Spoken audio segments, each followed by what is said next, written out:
Hello et bienvenue dans ce nouvel épisode du podcast Feel It Brand It. Aujourd'hui, je souhaite te parler des erreurs qui peuvent saboter l'image de marque de ton entreprise. Lorsque tu as lancé ton entreprise, tu étais sûrement plein d'entrain et super motivé. Et comme tout le monde, tu souhaites que les gens tombent amoureux de ta marque et de tes services. Mais parfois, sans le vouloir, on fait des erreurs qui peuvent carrément ruiner notre réputation. C'est pourquoi j'ai décidé de faire ce nouvel épisode et de te lister les erreurs à éviter. Alors, allons-y! Bienvenue sur Feel It Brand It, le podcast qui te donne un max de conseils design et stratégiques pour t'aider à améliorer ton image de marque. Moi, c'est Delphine, designer de marque chez Feel & Com. Après des années en tant que graphiste, je me suis spécialisée dans la création d'univers de marque et j'aide désormais les entrepreneurs qui utilisent le web pour se démarquer, à créer, imaginer ou à améliorer leur image de marque afin qu'elle devienne un allié puissant et aligné à leurs valeurs, objectifs et ambitions. Si tu souhaites donc améliorer ta communication sur le web, si tu recherches des astuces et de la stratégie pour optimiser ton image de marque, ou simplement si tu souhaites avoir une bonne dose d'inspiration, alors tu es au bon endroit. Seul ou avec des invités, une semaine sur 2, je te partage toute mon expérience et mon savoir pour t'aider à optimiser ton branding et ainsi te permettre d'évoluer dans ton business et déployer ton identité à 360 degrés. Avant de commencer, je t'invite à t'abonner sur ta plateforme d'écoute préférée pour ne louper aucun épisode et à noter, si tu le souhaites, 5 étoiles si ce podcast te plaît. Bonne écoute! Une des premières erreurs qui peut ruiner ton image de marque et qui pour moi est l'une des plus importantes, c'est de zapper le retour que peuvent faire tes clients. En effet, tes clients sont au cœur de ton entreprise. S'ils te font des retours, qu'ils soient positifs ou négatifs, ne les ignore surtout pas. Prends le temps d'écouter attentivement ce qu'ils ont à te dire et n'aie pas peur d'affronter les commentaires négatifs. En fait, ce sont souvent ces commentaires qui te donnent les meilleures opportunités d'apprendre et de t'améliorer. Réponds à leurs messages, montre-leur que tu te soucies de leur opinion et de leurs préoccupations. Résous les problèmes avec diligence et fais tout ton possible pour les satisfaire. En agissant ainsi, tu montres à tes clients que tu es une entreprise à l'écoute, tu es engagé et que surtout tu es prête à tout faire en ton pouvoir pour les satisfaire. De plus, en répondant aux retours de tes clients, tu montres aux autres potentiels clients que tu te soucies réellement de ton service et surtout que tu es digne de confiance. Cela contribue à renforcer ta réputation et aussi à développer une relation de confiance avec ton public. Alors ne néglige jamais les retours de tes clients, considère-les comme une opportunité de croissance et d'amélioration.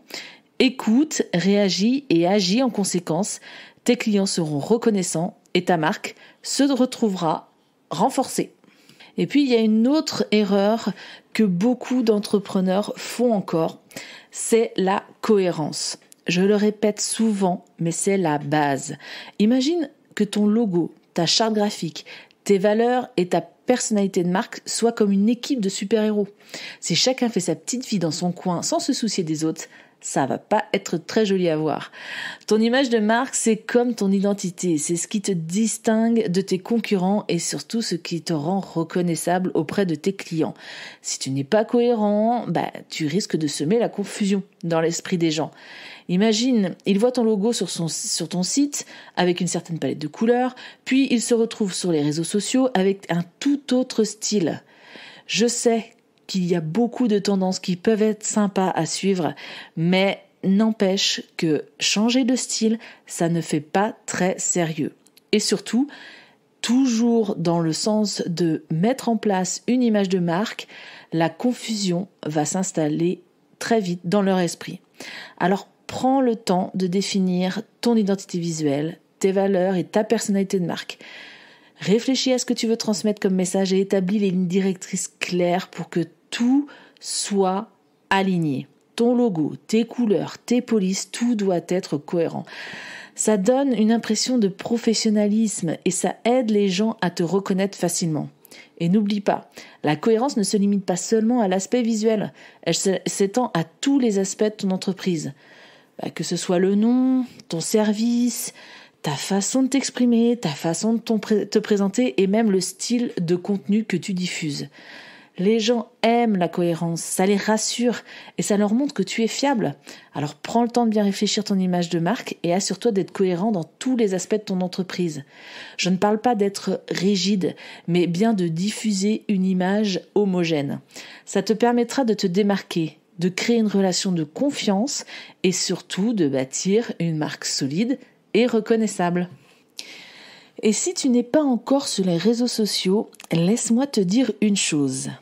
Négliger les réseaux sociaux pour ton entreprise à l'heure actuelle, c'est une erreur monumentale. Ils ont pris une place tellement importante dans nos vies qu'ils sont devenus des outils incontournables pour la réussite de ton entreprise et surtout sa visibilité. Ils te permettent de te connecter directement avec ton public cible, d'interagir avec lui et de construire une relation, encore une fois, de confiance solide. En étant présent sur les réseaux sociaux, tu peux non seulement promouvoir ton entreprise, mais aussi partager ton expertise, répondre aux questions, être en relation directe avec eux et surtout résoudre les problèmes rapidement. C'est un moyen puissant pour montrer que tu te soucies de tes clients et que tu es là pour eux. Les réseaux sociaux, en plus, te permettent de toucher une audience beaucoup plus large et diversifiée. Tu peux atteindre des personnes du monde entier et créer une communauté autour de ta marque. Je parle clairement en connaissance de cause. Jamais je n'aurais pu trouver ma clientèle actuelle sans les réseaux sociaux. Imagine le potentiel que cela représente pour ta croissance. En négligeant les réseaux sociaux, tu te coupes de cette opportunité incroyable de te faire connaître, d'élargir ta clientèle et de te démarquer de la concurrence. Alors ne fais pas cette erreur. Prends le temps de développer une stratégie solide sur les réseaux sociaux. Choisis les plateformes qui correspondent à ton public cible et donne-leur du contenu de qualité régulièrement. Je sais que c'est chronophage, je suis la première à le subir comme tout entrepreneur, mais la régularité paye vraiment. Investis du temps et de l'énergie pour interagir avec ta communauté aussi. Répondre à leurs commentaires et leurs messages est très important. Les réseaux sociaux sont là pour t'aider à grandir, à réussir et à propulser ta marque. Alors fonce et profite de cette opportunité en or. Une autre erreur qui peut flinguer vraiment ton image de marque, c'est de ne pas tenir tes promesses. Personne n'aime les menteurs, Encore moins quand les gens mettent une confiance aveugle en ton produit ou service lors d'un premier achat. Si tu promets quelque chose à tes clients, assure-toi de tenir parole. Les promesses que tu fais à tes clients sont sacrées, elles sont le fondement de la confiance et de la crédibilité de ton entreprise. Si tu promets quelque chose, que ce soit la livraison d'un produit en temps et en heure, la qualité d'un service ou une expérience exceptionnelle, tu dois t'assurer de les tenir coûte que coûte. Les clients détestent les fausses promesses et les déceptions comme toi et comme moi d'ailleurs. Si tu ne tiens pas tes engagements, tu perdras leur confiance et ta réputation en prendra un sacré coup. Les clients sont exigeants et de plus en plus. Et à juste titre, ils veulent être certains de pouvoir compter sur toi. Alors sois transparente et réaliste dans ce que tu promets. Si tu rencontres des difficultés, là aussi, communique avec tes clients. Explique-leur la situation et cherche des solutions alternatives. Parce que oui, les soucis, tout le monde en rencontre. Mais si tu restes complètement transparent sur ta démarche et sur ce qui se passe en off dans ton business, les gens vont apprécier cette communication ouverte et honnête. De plus, lorsque tu tiens tes promesses, ça renforce encore une fois ta crédibilité et ça fidélise. Ils deviennent alors des vrais ambassadeurs et recommandent volontiers des produits et des services à d'autres lorsque tu es 100% honnête. Par contre, si tu ne tiens pas tes promesses, tu t'en doutes, la nouvelle va se répandre très rapidement et tu risques de perdre non seulement des clients, mais aussi des opportunités futures. Alors, tiens-les, peu importe les circonstances. Sois fiable, responsable et prêt à aller au bout du monde pour satisfaire tes clients. Lorsque tu respectes tes engagements, tu bâtis une réputation solide et une image de marque digne de confiance. Et enfin, une dernière erreur qui peut coûter pour ton image de marque, c'est de ne pas s'adapter au changement.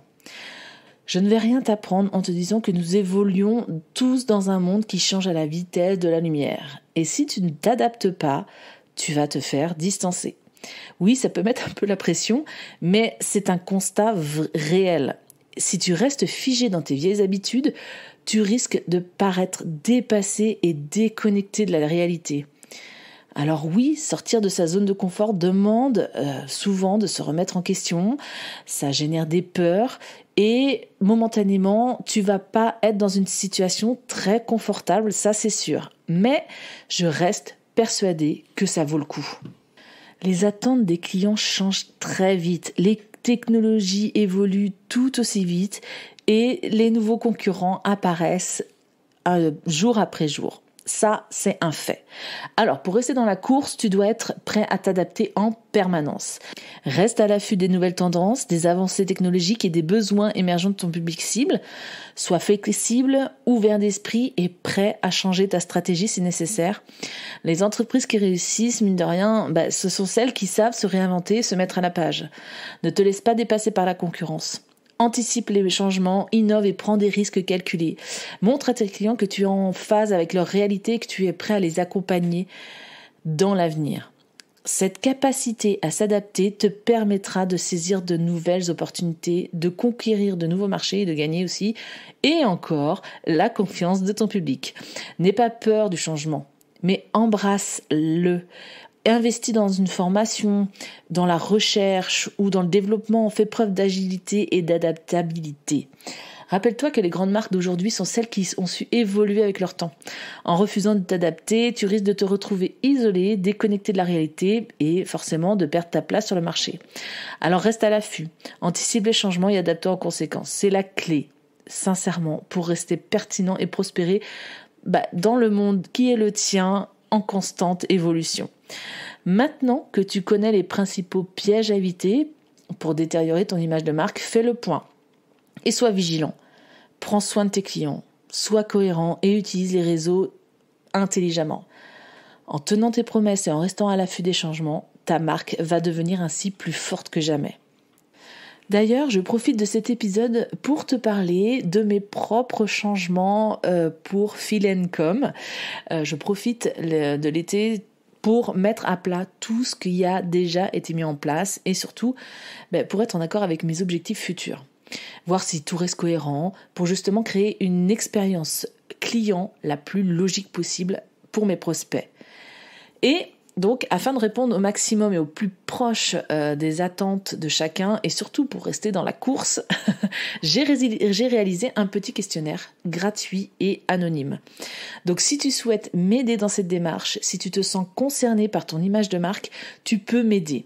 Et pour cela, je t'invite à cliquer sur le lien ci-dessous qui sont dans les notes de ce podcast pour y répondre.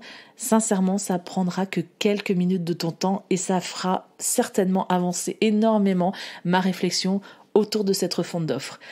Les réponses, quelles qu'elles soient, me seront toujours très précieuses. En attendant, c'est tout pour aujourd'hui, mais n'oublie pas de revenir pour des nouveaux épisodes de Philippe Brandit, parce que l'été, ici, ne sera pas synonyme de pause, en tout cas pour ce qui concerne le podcast et mes articles de blog. Mais en attendant, si tu as des questions ou des sujets que tu aimerais voir abordés, tu peux m'envoyer un message sur les réseaux sociaux. Prends soin de toi et à la prochaine!